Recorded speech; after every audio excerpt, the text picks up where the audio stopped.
So our first segment on today's Big Blend Radio Toast of the Art Show features Victoria Chick, and she's joining us to talk about the similarities and differences in the work of sculptors George-Segal and Duane-Hanson.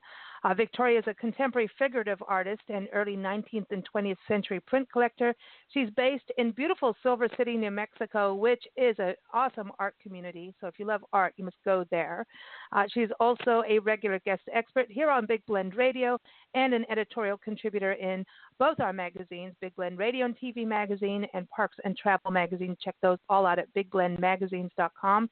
And go keep up with Victoria at victoriachick.com. Now, she did write an article on both these sculptors, and you can find that right now on blendradioandtv.com. Just type in George-Segal or Duane-Hanson or Victoria Chick, and you'll find it. And it'll also be featured in our winter issue of the magazine. So welcome back, Victoria. How are you? Thank you, Lisa. Boy, it's been a long time since we've had a conversation, and I'm glad to be talking to you now. I know. Awesome. It's been a weird year. Like, let's just say that. I can't even tell you. The last time you were on the show was when we did our arts festival, and it was July 31st. I was looking that up today, and so I cannot tell you how many states we have done in September, October, November. In 3 months, we have been through Florida. We've been Florida, Georgia, North Carolina, Delaware, Maryland, Michigan. Obviously, Wisconsin now. I know there's more. And I can't Virginia, West Virginia. It just keeps going on and on. Oh, we've done some Illinois stuff as well. Indiana. Mm-hmm. Yes, we've been around. And I want to say the Midwest, which I know that you were raised in the Midwest, born and raised. Oh, we've been to Missouri as well, and Texas. It's kind of crazy. You have definitely gotten around. Yeah, we have. And the car, let me tell you, the car is like telling me to replace the windshield and all kinds of stuff now. But going around in the Midwest has been interesting. You sent Nancy and I on a story mission as part of the tour to document public art. And it's something we're really focusing on this upcoming issue of Parks and Travel magazine coming up this coming week, really on a lot of public art because it's something people can do socially distance-wise. You know, you can go around and it's kind of like a treasure hunt is how I look at it. And I want to say the Midwest has kicked some major butt. Oh, Tennessee, that's another state. We've done a lot Tennessee, Kentucky. Oh, yeah, you know, but when you look at public art, I really think the Midwest has done some amazing. I know there's a lot to do with art here. It's pretty incredible. Yeah. The Midwest is not just flyover country like the people on the coast suggest. So, yeah, there's a lot, and I'm always really proud when I go back to visit because I can always see more things that have been added. One of the most fabulous museums in the United States, maybe even the world, is the Nelson Gallery in Kansas City, and especially when they put a new addition on, and it really is an amazing architectural structure. Besides having fabulous work inside, so and also there's a wonderful one near Fayetteville, Arkansas. So there's just fabulous museums and public art everywhere. Yeah, the museums are important too, and in fact that leads into what we're talking about today. The two artists, George-Segal and Duane-Hanson, and Nancy and I were in Michigan, Grand Rapids, Michigan, and we went to the Frederick Meyer. It's a botanical garden, but also an incredible outdoor art gallery. They also have a gallery that rotates. And, I mean, if you want to see sculpture, I couldn't, my jaw was dropping. I wanted to call you every 5 minutes, Victoria. And Nancy's like, you can't do that to Victoria. I'm like, yes, I can. Look at this, look at that. You know, I mean, they had Picasso, they had everyone there. Everyone.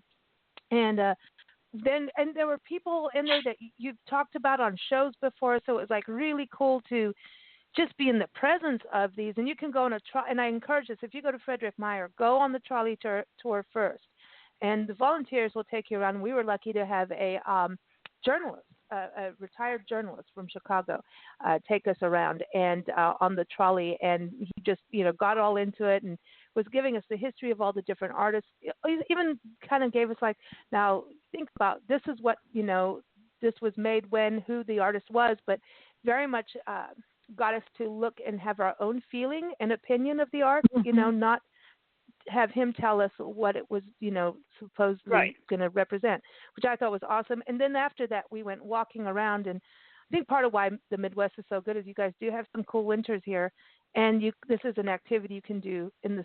People go there in the snow to look at the sculptures, which I think is awesome. But George-Segal was one of the artists we saw there, and it was beautiful as a lady of nature.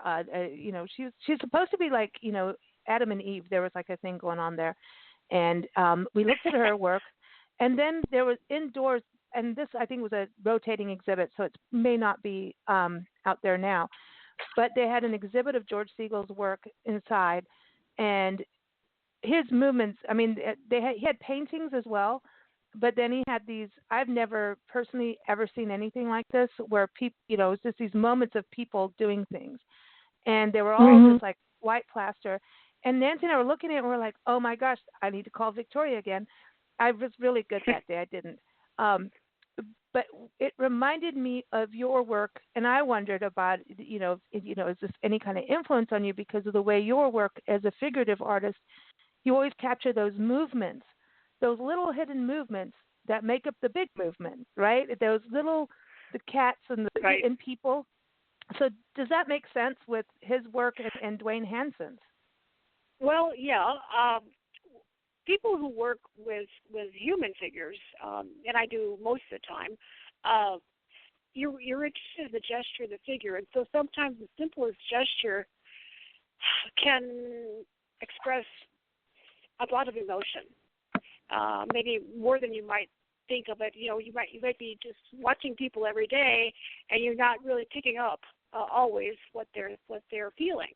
And so that's one of the things about George-Segal that I think is at his work that is so powerful, because his figures, like you say, are usually doing sort of mundane things. Sometimes he did groupings, though, where there was interaction between the figures, and those tended to be, I thought, a little more emotional involved. And some of his early work, he actually did figures that were more, not exactly political, but they were making social statements about the relationships between people. And he was, in some ways, he was a realist, because he actually worked with people. he would make casts of people. And in his early years, of course, he was a painter, but he didn't come to sculpture really until he was, in his 40s. I think the same could be said for Duane-Hanson. So they were always artists, but there was something that happened in the time period that they were working that caused them to change their medium and their direction, and they expressed things differently. One was, for instance, George-Segal used plaster, white plaster, and Duane-Hanson used fiberglass and other kinds of resins that he could render the skin so real, and his clothing. He would add, each of his artists would add actual concrete objects into their work. Hanson would put environments, like having plaster statues sitting on benches, or have a table and chairs in the area. Where Hanson would actually clothe his sculptures with things he found at thrift stores. So people find Hanson stuff really amusing, whereas Segal's work requires a little more thought.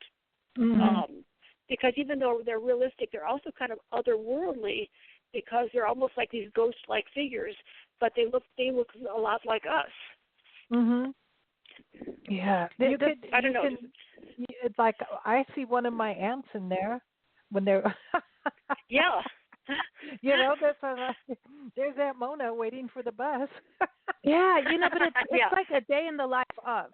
That's how it feels to me looking at his work, and it makes you wonder about who is like the ones where everyone's on the bus, and like you have people, one sitting, one not. I've got a series of his photos of his work, which it's really he did some things that were kind of abstract though in his painting. Like he had it's like here's a chair and then someone's foot's coming through kind of deal. It's like he did some interesting stuff on that side too. So in your article you talked about they went from abstract to realism. Right. Well, when you consider, I mean, they were both born in the mid 1920s. So between them that time and the time let's say 1980, when they were maybe at their peak in another direction. I mean, they saw a lot of changes or trends in the art world as far as types of art that were being done and materials that were being used. I mean, when they let's say if they were in the 1940s, they were 20. People weren't using acrylic art materials yet. Fiberglass was around, but as they matured, things changed. That the things materials that they could work with were developed. So they had to keep track of a lot of things that were changing during that time period. It's interesting with Duane-Hanson. You're saying he used oil, like he was using fiberglass and then oil paint on top, because his there's that photo that we used to thank you Wikipedia for allowing us to use it, of the guy sitting in the bus depot kind of like sitting on that bench. And I mean it's like, to me, I thought it was a photo of a person, like immediately, like his work. Me too. And his work is quirky too. It's like, it's whimsical, like the lady eating. I'm like, that's crazy. It's like it's like they're doing every day what people do. That's what, to me, they're so similar. Obviously, the time frame, but they're doing what people do throughout life, and it makes us look at the human life. Like, what are we doing every day? It's a moment in time, and I think as we got busier as a society, I think in like the late 50s, early 60s, things got really, really busy. And then the hippies came along and went, no, stop it. So things got a little crazy. So a moment in time is like, have you actually, okay, so the lady eating, now she's stuck there in that moment in time, and hopefully she'll appreciate the food she just ate. Right. Yeah. Well, one thing about Duane-Hanson is, I mean, people see his work and they smile. I think they recognize, if not themselves, they recognize people they know. Like you say, your aunt waiting for the bus. One thing I appreciate about him is I think his humor is very gentle. I think he really likes these people that he sees, people that inspire him to do a sculpture a certain way, or a certain activity that maybe is typical to a lot of people. But I like him because he's not exactly poking fun. He's asking us to see them in a very gentle way. Anyway, that's what I pick up from his work. I remember the first time I saw his work in the Nelson Gallery, and it was a guard. And I know that a number of museums have his sculpture of museum guards. And this particular museum guard was very popular at the Nelson, and people who maybe it was their first visit to that gallery, they would often ask the sculpture questions because it was so real. Oh, wow. I mean, wearing the museum uniform, and it's just total realism, total realism. And then you could see people getting kind of realizing that it was a sculpture, kind of going away really hurriedly because they're kind of embarrassed and then they're fooled. That is so funny. Oh, that reminds me of Nancy. Remember Mike Mateau? The cowboy poet and entertainer in your town, Silver City, Victoria. You've heard of, say that one more time for me. Mike Mateau. Yes. The cowboy poet in Silver City, and New Mexico's most enchanting cowboy. And the first time he had like a little barbecue thing at his place, and it's so beautiful out there. He's in Pinos Altos, and it is right. It is Pinos Altos, right? Tres Pinos? Yep. No. Okay, I'm getting my Pinos mixed up. I better watch how I say that. No, you got it. You got it. Okay. Pinos Altos. There it is. And he was, brings out his, that was back when Nicole was running the chamber, that way back when.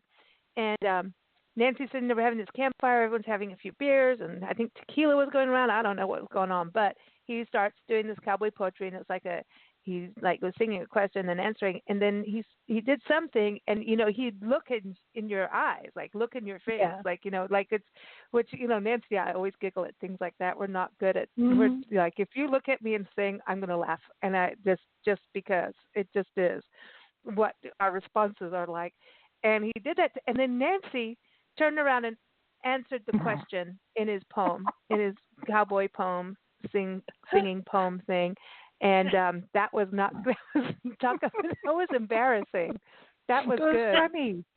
Because he was but she felt like she was right in that moment with him, which it wasn't bad. Right. She was just right in that moment with him, but it was really funny.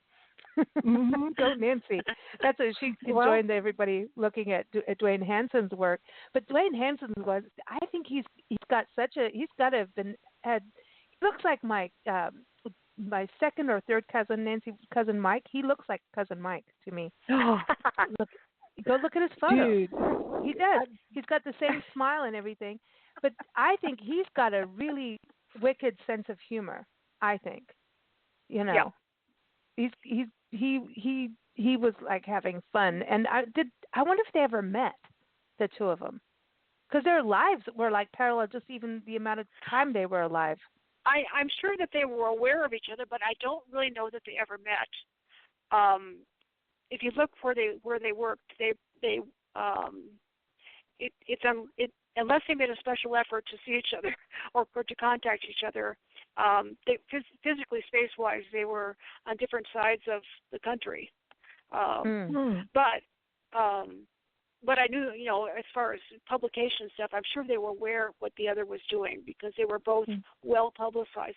Their work was popular during the time that they were working, which is kind of unusual for a lot of artists. Sometimes people aren't appreciated until after they die. But two artists had a real following during their working years. Yeah, I wanted to ask. I was saying this at the beginning of the show. Do we say, because even as we were putting things up about the Today Show and everything, I'm like, do I call them realist sculptures? What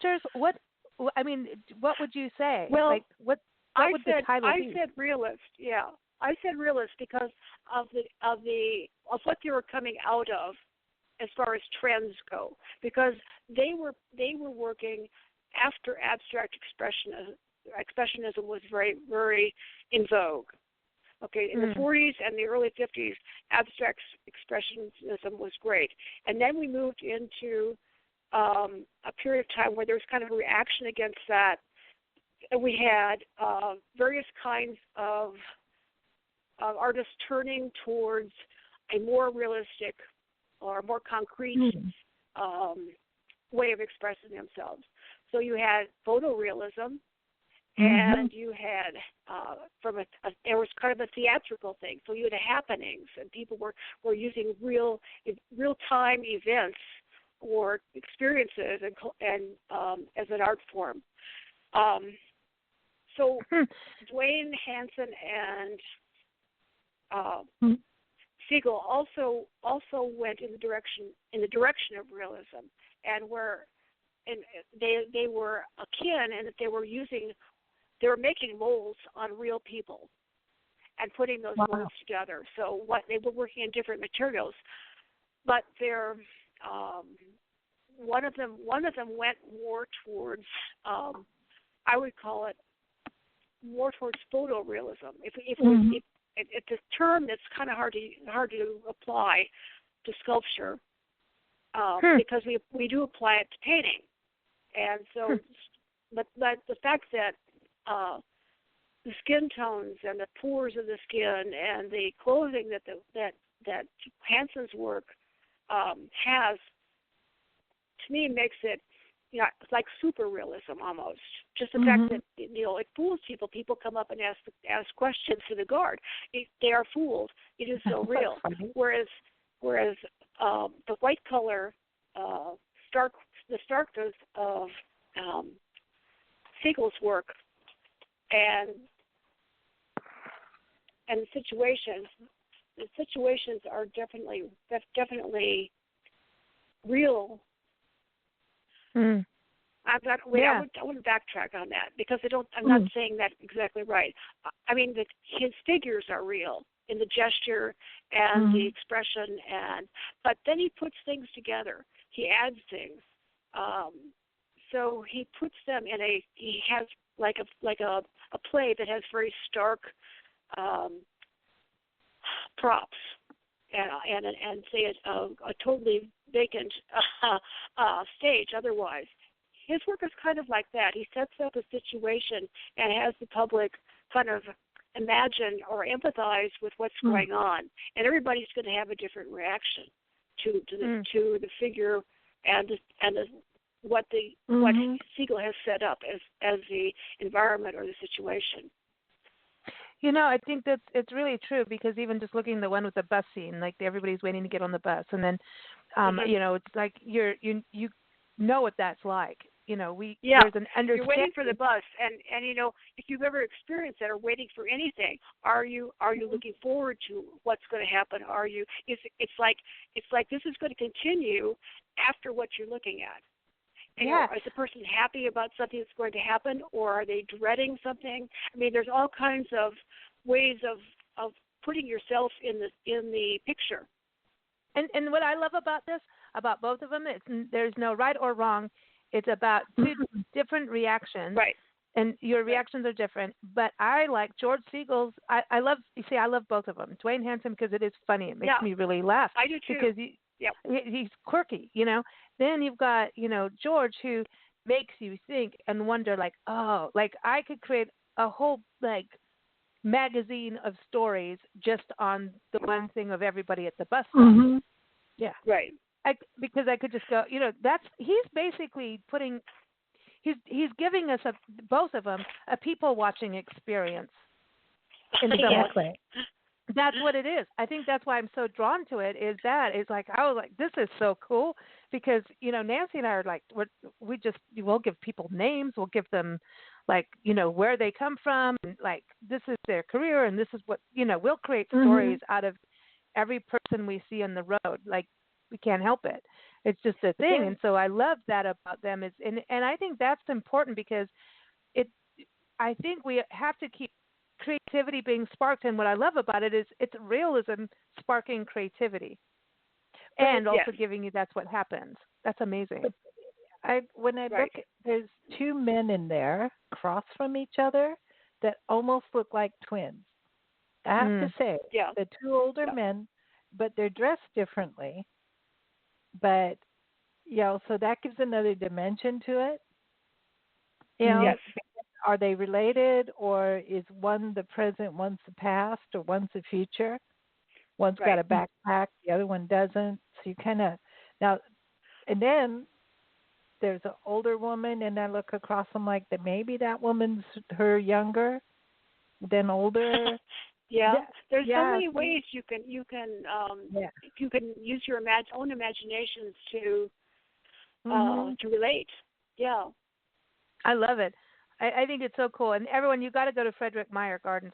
I'm serious. If you get there, so it'll blow your mind. It will blow your mind. It is so cool because even they have farmyard area and they have sculptures of pigs and people feeding the pigs. And it's like this whole little, and then the kids area is even like the coolest. The kids area is super fun. And I don't know, man. It's just, there's some places we have in this country that are just mind-blowing. And when you see the arts, I know we think about Europe, a lot of the arts.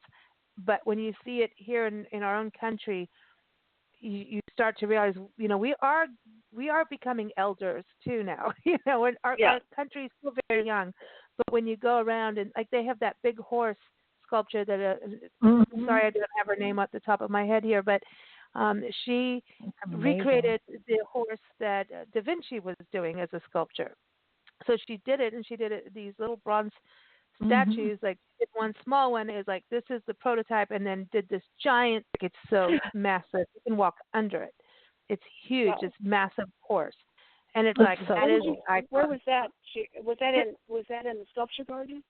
Yeah, that is in Frederick Meyer Sculpture Garden. I mean, there were people in there that we've talked about over the years. I mean, to be able to experience it and then sit there and see it, and there were, like, they have this newer one. It was a Japanese garden. We go around, they have a tea room that was kind of closed because of COVID, but you go around, there's a beautiful pond, and you all these, gazebos, but then they had all these giant Buddha sculptures, and it was just like everything that they did had some part. They showed like the connection between art and nature, and it just was. We'd just done that right after Longwood Garden. Well, Pennsylvania is the other state we did a lot in. How could we leave that out? A ton in Pennsylvania. We went to Longwood Gardens, and that is the most visited garden in the country, botanical garden in the country. Yes. And that was all about fountains. So it's like you had all these different style of fountains according to countries and just garden types, and it was like, what the heck, man? I mean, so we've been through a lot of this, but you're seeing art plays a hand in everything, and art plays a hand in landscape design and food, and so it, to me, is really fascinating when you go to places like this and be able to experience it. And that's why the whole public art thing, Victoria, I know we're going to be putting together a book of, and I don't even know how we're going to do it because we have so many places, 25 public art destinations across the country. You'll see a digital photo book coming out this year. But I don't know how we're going to whittle it down to 25. That's how cool it is. I think you should just make it bigger. Well, thanks, Victoria. I'm just trying to help. I know. Well, I don't want you to have to make bad decisions. I know. Well, we'll just have wine and go. Okay, I'll call Victoria on that. But no. I think it's interesting because we do have a lot of public art, and it's something people can do. Before we go, Silver City as an art destination, I know you're working at a fine art museum opening up there, but also public art. That's a big portion of what people can do.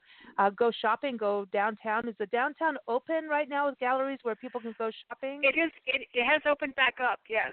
So Cool. I encourage visitors.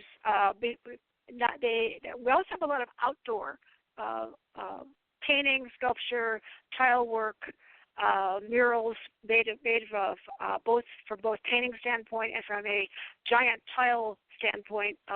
Things that are really worth seeing, and it seems to me like we add at least 1 to 2 of these murals a year. And I'd like to make a shout out to Diane Leba-Ingalls because she's the spearheader artist of this program, and she does an amazing job. And because it's not just she has some of our local professional artists that work with students, because all of our murals are done by younger people.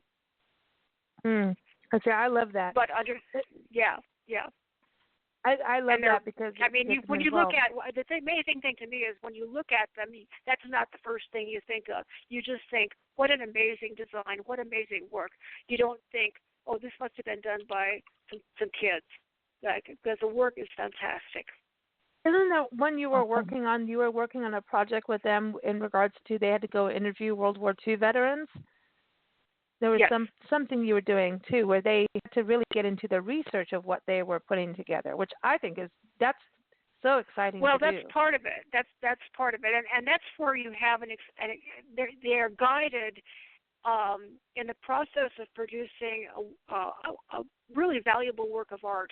They are guided by a professional artist They are guided, not that the artist tells them what to do, but the artist helps them focus on content and how it should be presented, how they want to present it. They work it out in meetings, and before they ever paint anything, or before they ever put tile on a wall. So it's really great, I think, because these kids, get an education in art while they're doing their expressive work. That's cool. I can't wait to come back. We'll be there. We're going west. We're going west, and then we're going back to the Midwest again. So how about that? We're going back to Michigan. But I say all that, and you never know. Everything changes every time we turn around. But we definitely, Silver City's on our radar for just revisiting. You've got such a beautiful area, the Gila Cliff Dwellings, the Gila Wilderness, and the Gila National Forest. One of the first wilderness areas and national forests in the country, also one of the very first national monuments in the country is out there. So, and I remember April, I remember going there. We were there on a St. Patty's Day time. I remember that one trip. In fact, it was the trip when we were deciding to do the tour. It was in 2012 that we came out. When Priscilla, a little sock monkey. Yeah, it was Priscilla, a little sock monkey. Oh, yeah. Our travel mascot got dressed. Everybody dressed her as we went around. She got a dress. She got, Julie. Julie did that. I got to shout out to her.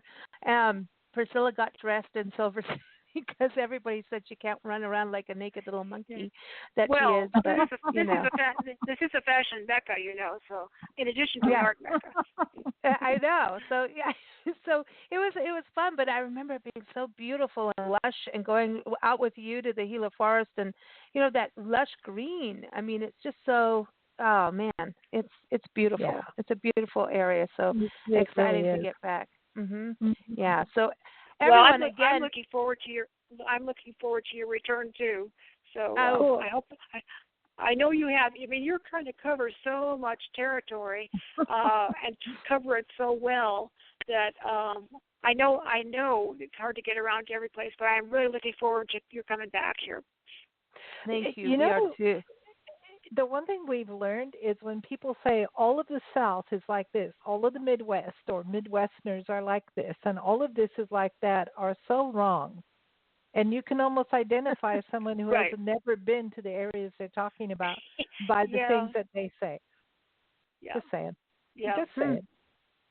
Well, it's kind of true about that, But I don't know. It's been really surprising going through the Midwest and then I don't know what they call it, the Mid-Atlantic region. We've gone so fast. I haven't got all that down. Don't ask me where we've been, but I know every rest area. Oh yeah, we're good at that. Yeah. No, it's going to be my new thing. I'm going to start documenting rest areas because some of them the sculptures in the rest area. Yeah, there's sculptures in rest areas, and I have a thing about them now. I will tell you, those who are traveling during the time now, rest areas are being, in specific states too, are really being very COVID conscious. Some of them, I think was it Indiana, they could only let so many people into the restroom at a time. They are they're cleaner than they've ever been. Absolutely. It's like sometimes you'll go there more than another place. Gas station restrooms don't hold a candle to rest areas. Hello, people. It used to be a different way around. Seriously. No. It's really interesting what's happened. And then sometimes, they closed down at one point, but people are keeping socially distant. We've now gone into the war of who has the best picnic shelters. Kentucky is winning with actual gazebos that you can go have your picnic lunch, and we're having wine in them. Just saying. But some of them have barbecues. When we were in Arkansas, people brought their own smokers out there to the rest areas. I'm just saying. We've seen it all. But some of these places have World War II history. There's a lot of history that's tied into what these rest areas used to be. But Victoria, public art is in a lot of them. We've seen them with mining, depending on where you are. Some of the rest areas are part of like the Blue Ridge Trail area. There's the bluegrass history. There's all of this like the actual heritage corridors that some of these rest areas are part of. So they are basically like a park. I know I keep talking about this on shows, but obviously you have a thing for it. But they do have art be part of it. When you go to Tennessee, when you get to some of the rest areas near Nashville, they have set up the inside of the rest area.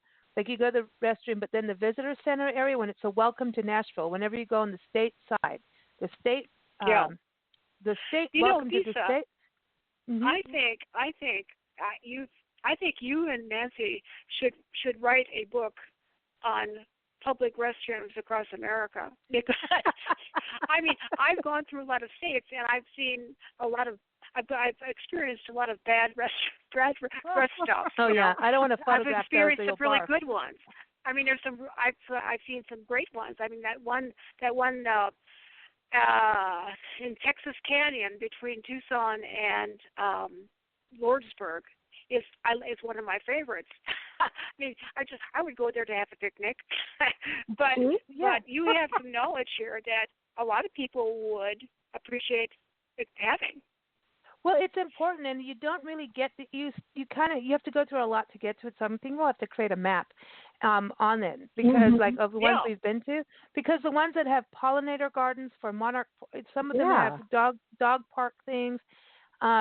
Right. So they have all these different things, but like you've got the one that really got us into, like you've got the big Roadrunner. That the way to really get a good photo of the Roadrunner is at a rest area. Right. Is this giant Roadrunner outside Las Cruces, New Mexico, that's cool. made up of all these made out of trash. Made out of trash. It's an environmental study. These two guys did it to like get people to be aware of what they're throwing away in regards to electronics like computers and all of that. And so it's like, see, this stuff, we should totally. I know one guy did an actual photo book about 5-7 years ago, and I saw and he did a photo book because he goes, the American rest area is in dire straits, and at that point, I think it was after the 2008 crash, like rest areas got closed. It's one of the first things they will close down in a state and not fund, which is now hurting their tourism. Rest areas. And listen, you got to go. So now you're going to have a bunch of people on the side of the road. I don't know if it's legal or not, but it ain't nice. It is funny to see, but and I know people have seen me. But the rest areas are an important thing, and it is iconic about the actual architecture of the ramadas themselves, the picnic areas or the site itself. Some of them go back to the 30s and 40s of that style of road tripping down Route 66. Like there's this iconic history. And then the ones that have public art, there's sculptures, there's murals. When you go into some of them, there's murals of their state. I mean, so I think it's cool that they have art. So I'm just saying. So there it is. That's our restroom report for Victoria. So we'll do a rest area. From George-Segal and Duane-Hanson. And I'll call Charlotte. How we have fallen. I know. But they would both. Could you imagine the sculptures they would do of people in rest areas? That would dear. Now that's a whole other.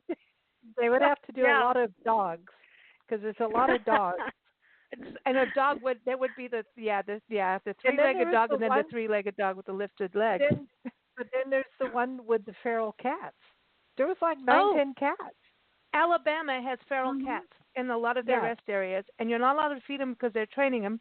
There was kittens in one, fully aged cats in another. I'm just saying. Yeah. Okay. Anyway, there it is. Enough of the rest area report. Everyone, Victoria's article on the George-Segal and Duane-Hanson, we never stay on course. Ever. We never stay on task, do we? Oh, no. Why should we? Who cares? But we have fun. I know. Listen, be kind to your rest area people. So anyway, go to victoriachick.com to keep up with Victoria's work and also her prints. She's got an awesome print collection up on there too, and a lot of articles about the different artists, and a lot of them that you may not have heard about. She's really good at pulling out these artists from history that need to have their recognition continued on, and she does a wonderful job of carrying that torch for them, and I think that's what you're doing with the museum in Silver City, just for that too. Everyone, victoriachick.com, and then also go to blendradioandtv.com, type in Duane-Hanson, it's Duane, Duane. I've never spelled anyone's name like that before, but I was like, what? But there it is. And George Segal, check that out. BlendRadioandTV.com. It'll be up on the next issue of Big Blend Radio and TV magazine. So keep up with that at BigBlendMagazines.com. Thank you so much, Victoria. Okay. Thank you, guys. Take care. All right. Bye-bye. Bye-bye.